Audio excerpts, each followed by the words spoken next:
One time we took some tires. Chuck? One time we rolled a couple tires down the road there and went down by the creek, and Dolores was left home to watch over us. She came down there with one of them little red willow sticks. Why, Redtail and I just had them tires kicking gravel with no car. Why do you call them Redtail? Is there a story behind that? I don't think we have enough tape for that. It goes back to Davy Crockett. Hey, Chuck, do you remember when you were down at the house, when Bernie and I were up there, and Bernie went to cut Dad's hair? He sat on an old milk can, and he trimmed his hair. And you needed a haircut badly. So you went and plunked your ass down on that milk can, and he cut your hair. Was it pretty? No, it wasn't very like pretty. His beard does now. It slid down over his head. I think Ed and I, one time, Tell us the skunk story. Uncle Jumbo, he was, Oh, I want to hear the skunk story. he got his government check.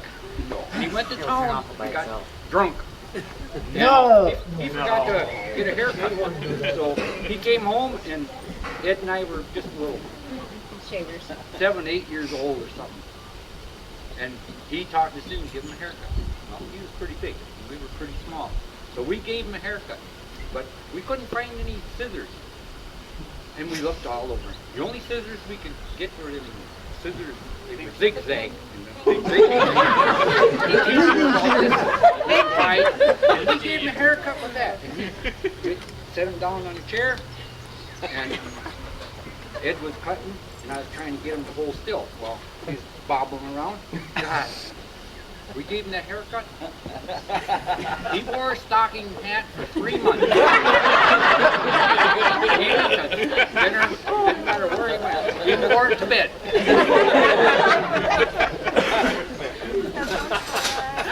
Ed, tell us the skunk story. Well, you guys run all day long, throwing at each other. Must have been some mean guy, you know. Oh, no.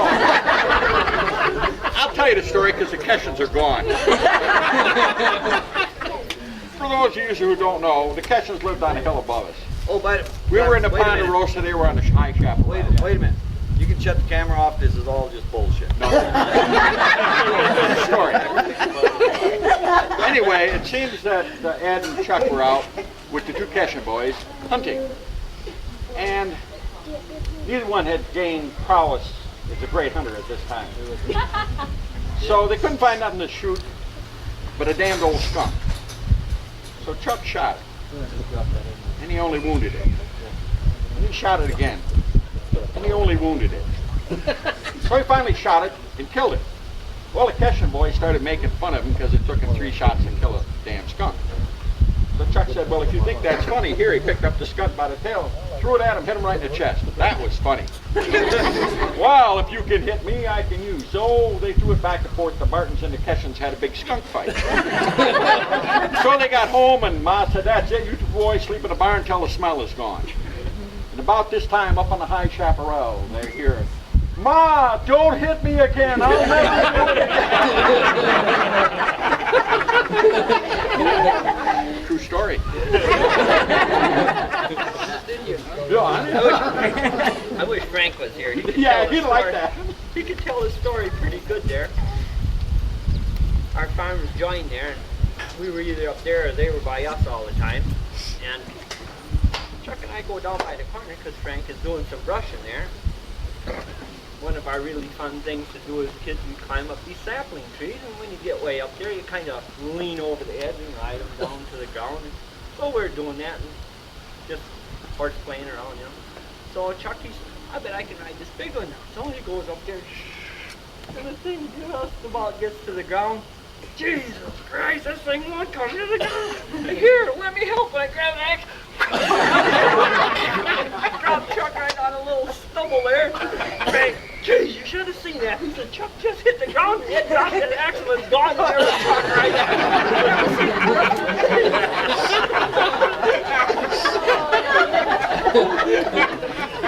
there. something? Not a hard run.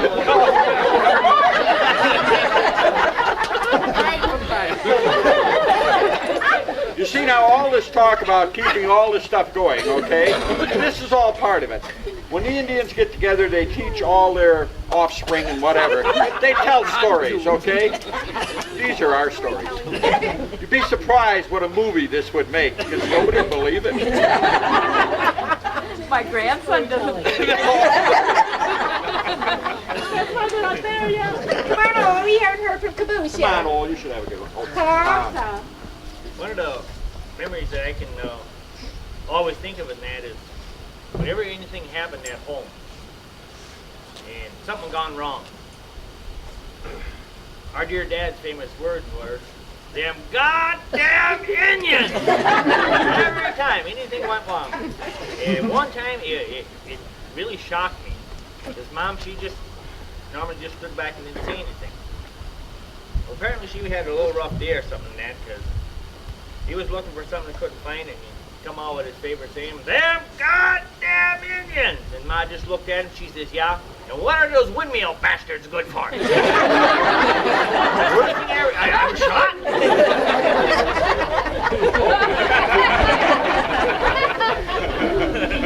She had a bad hair day. That was probably one of the few times she ever did swear. I know that. There's probably a lot of my childhood that I don't remember, and that's probably good. And I often wonder about that. How come I can't remember when I was 10 years old? But I think that's probably good, and I want to thank all my brothers because I look up to each and every one of you. They taught you every word you know. The bad ones. Each of you how to count. I'm very lucky that I had all of you to learn from and just to be a part of your life. Well, I was telling someone, geez, when we were to that kid, I was surprised that he had killed nobody. The day isn't over with. One of the best stories about Ole was when he was, when do kids start talking? 2, 3? About two.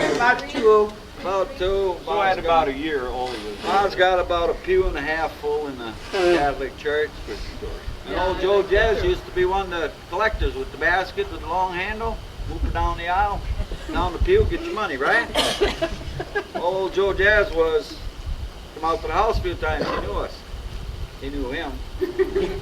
Because when he brought that basket by Ole, he knew he had to bring her by pretty fast. Because Ole was going to get in there and get what was ever in there. So, the Catholic Church, you collect money twice. So Joe knows that zing, he gets that by Ole. Ole didn't like that, but he didn't say anything. So right after communion is when they collect the second time, right? Pretty solemn moment. Everybody who received communion is kneeling down. Whole ritual. Now they're all collecting money again, and it's dead quiet in the church. And Joe Jazz, he whips that past Ole again. Ole misses with another grab for the basket. Now he's upset with Joe. He knows Joe. And he couldn't say the word you. It came out who. May it ring in my ears forever. He said, "Joe, who son of a bitch?"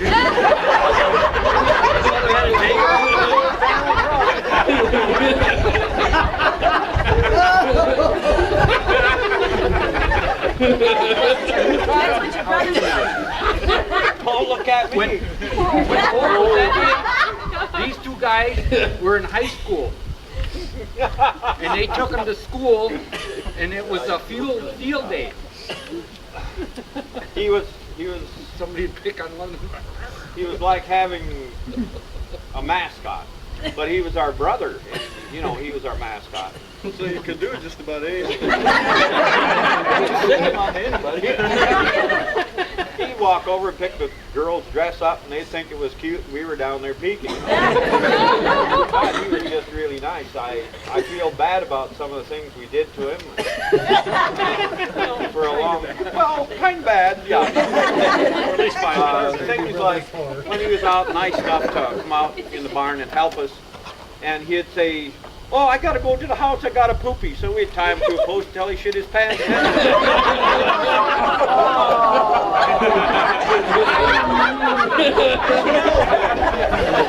He still walks it. Yeah, that's what I said. That's what I said. When Anita came from California, came to visit, she had Greg with her.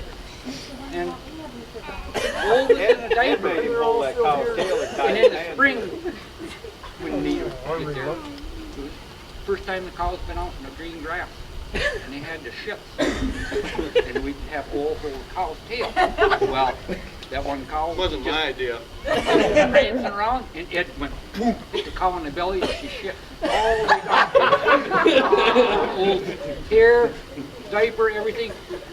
And He's bawling. he wanted to go to the house and get washed up. No. Nita was, I have to have a picture of this.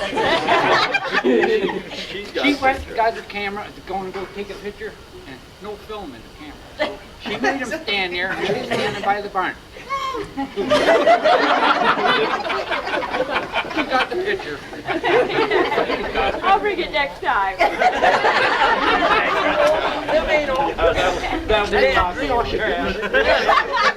I kind of remember part of that. I remember Ed hanging on the cow. You can let go now. You go up to the house now. That was it. Thanks. Up to the house. Oh, tell you got done. Ole, How about when Pete and what Dad about the got time married? you want to run away from home? You had Grandpa Jack's old hat on? Because you found a rusty knife and Ma told you to throw it in the outhouse and he did it and Irene squealed on him and said he didn't throw it in the toilet and he was mad so he was going to run away from home. And he's got Dad's lunch bucket and I was going to make some sandwiches for him and he's sitting there waiting with that lunch bucket. Didn't have any handle on it. So he's going down the road like that carrying that Dad's old lunch bucket and gets down about to Krizik's driveway and he comes back. I thought you were going to run away. I can't, my hands are cold. So Irene says, well, why don't you put them in your pocket then? And he says, because then I can't carry my lunch bucket. So then Joe, where's Joe? My son Joe, he goes along with Ole to carry Ole's lunch bucket.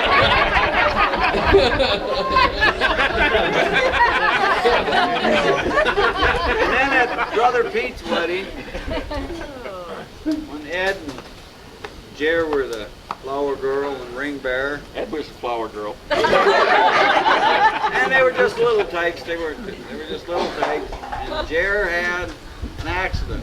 She wet her pants. Now you can just keep quiet and stand there. It'll be okay. We'll go. Right? No, not Ed. Ma, Jer Peter Pan. Did they? When we were on the altar. And the priest said, say I do, and she said I did. I want to tell a little story about Ole here. Ole's my youngest brother. And I think of all my brothers, I'm proudest of him. Because these guys here, I was kind of instrumental in teaching them the trade. Oh, I never got to teach nothing. He's changed his life. Great. The rest of us stayed the same, and look where we're at. Now it took your wives to change all of it.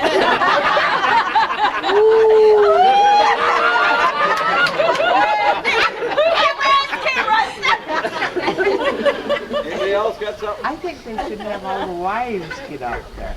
Intermission, if you want to hear more bullshit, then we'll be down there. No. If you want to hear more, it costs money. Why don't we have all your wives After come this, up? Hey, how about all our wives come over here? Oh, no. yeah, All come the on. wives go up there. And tell him how great you are. Come on, wives. Come Can on. we be honest? Come on, wifeys. Come on, can we be honest? Get up there, I have wifeys. to lie like a rug. Come, wives. Come on, honey. Oh, hell, wait a minute. He called me honey. I could tell. I still have a story to tell about Mary and Ted. I love you, Dad. Even when our wives too hungry. Chris, you can quit crying.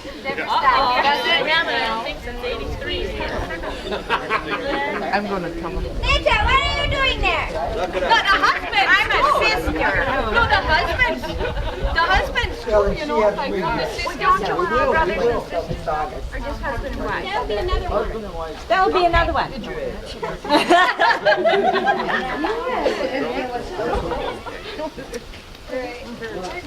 See you guys. Where's Marge? Hi, Jer. Thank you for coming. Crazy family, huh? This is pretty crazy family, huh? My sister-in-laws are going to tell what they like best about their husbands. Say something, Please! Did you find with Indian people? No, I have to do Ted, Right. do you have to move that way or that way? Oh, yeah. You have to move that way or that way because your face is in Everybody say, This is a good Redskin story she's going to tell. Yeah, but I'm not sure. Somebody Yeah, Donna.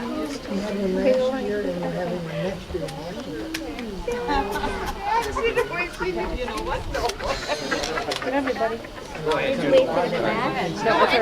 I'll start. Okay, good. And then we go this way. I'm in a ball.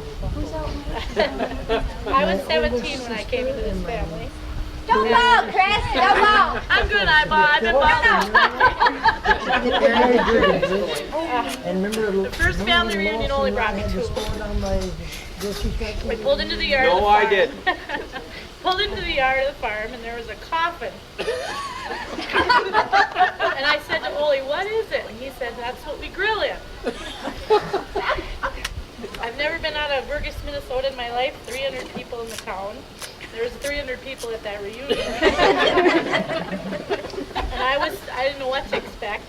And first brother I met was Ted. She hates you, Ted. And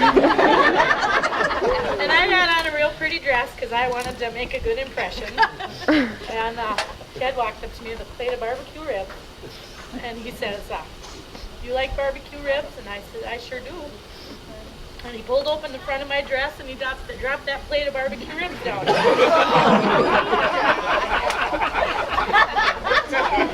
I have a twin brother. Evil. And I thought that would be the end of it, but all the brothers and sisters were in the house having a meeting. And after it was over, Ole asked me to come in to introduce me to everybody. And my other brother-in-law, Ed, when I walked in, he says, geez, Ole, she ain't near as ugly as you said she was.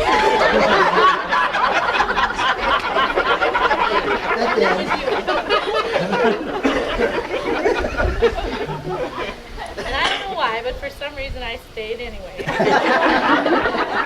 And I have to say it, now I'm going to cry. I come from a family that never did a whole lot of hugging or kissing or anything. And when I fell in love with Ole, I fell in love with all you guys. And I learned how to hug and how to kiss, and I truly think that this family would hug a post if there was...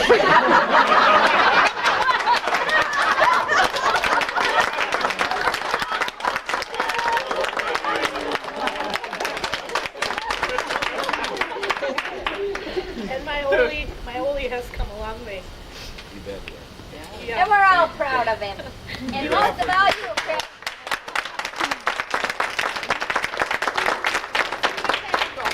He was pretty wild when I met him. That's moderate. No, I didn't. From the stories I've That was heard. after I tamed down a little. From the stories I've heard, I'm glad I didn't know him when he was young.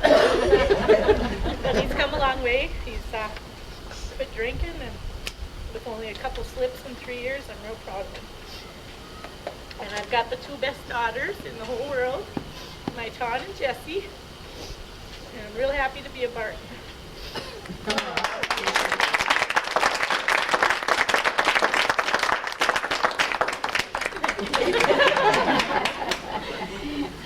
My name is Donna. This blonde on the side don't know nothing. Hilda gets started now.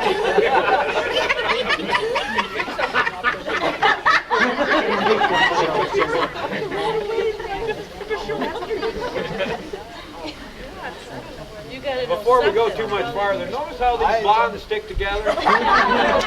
Yeah. They I can understand Donna's statement. She just said, I don't know where to start. Let's start about, how about one night in Red Oak, Iowa? No. Let's make the opposite. When I met Ed, he drank Pepsi and was quiet, very well mannered. I was the crazy one. And it's kind of reversed itself. See what you did to him? I'm a drunken He has his time. He's a very good husband. You got this down with me. This is on tape, be careful. I know, it's hard to... Go ahead, keep going.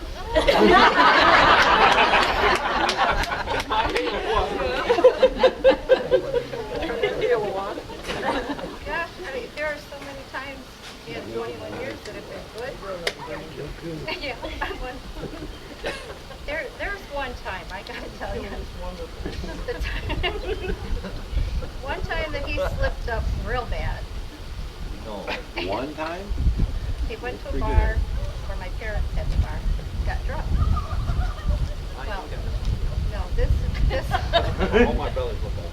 Is that the time you gave him a ride home in the back end of the truck? That's the night.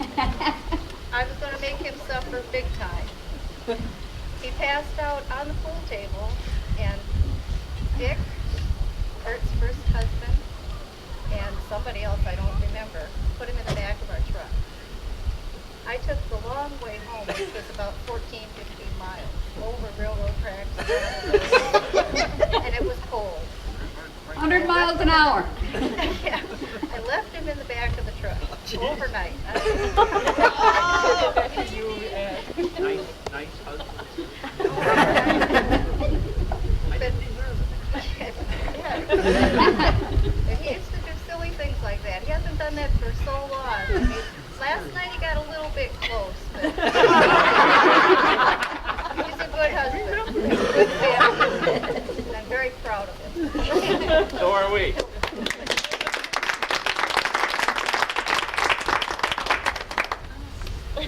I just want to tell you about one anniversary that sticks in my mind. That was the 15th anniversary.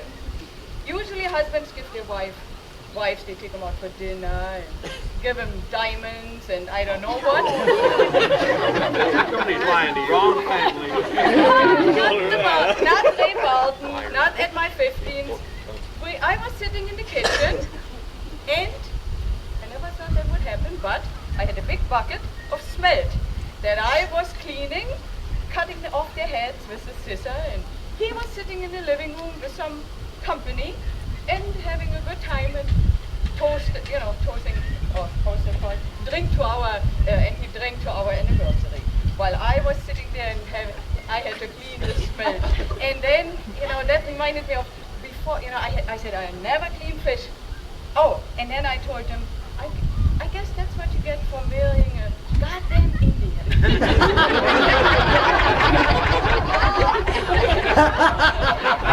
And and then another thing, I always felt guilty, always. When we first were married and I would never even catch a fish, my mother-in-law came to visit us in Michigan, and he had brought home a big bucket of smelt. And that poor mother-in-law, while she was sitting there, and I did feel sorry for her, but I always said, I'm sorry, but I don't know how to clean those fish. And she said, no, I never knew it. So I felt bad. The poor lady had to clean this all by herself.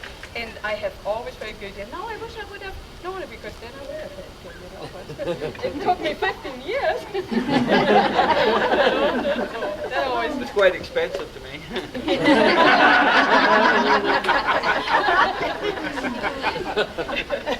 No, but other anniversaries, he has been pretty decent to me. But only on anniversaries. Come on, it's not only anniversaries. What the hell?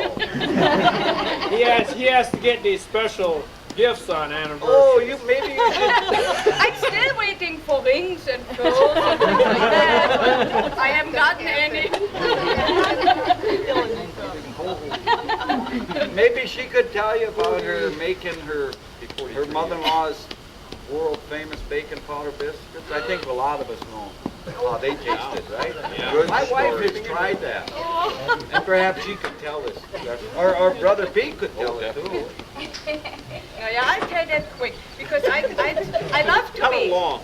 I love to bake. I love to bake, but I always, I didn't know like baking powder biscuits. We don't have them at home, and but he always really loves them. So his mom made them so nice, and I tried so many times to make them. I could never make them. They were always really hard and flat, and I could never make them. One time we had Pete living with us for a while, and I said, okay, one more time I'm going to try it for those boys so they can have some of their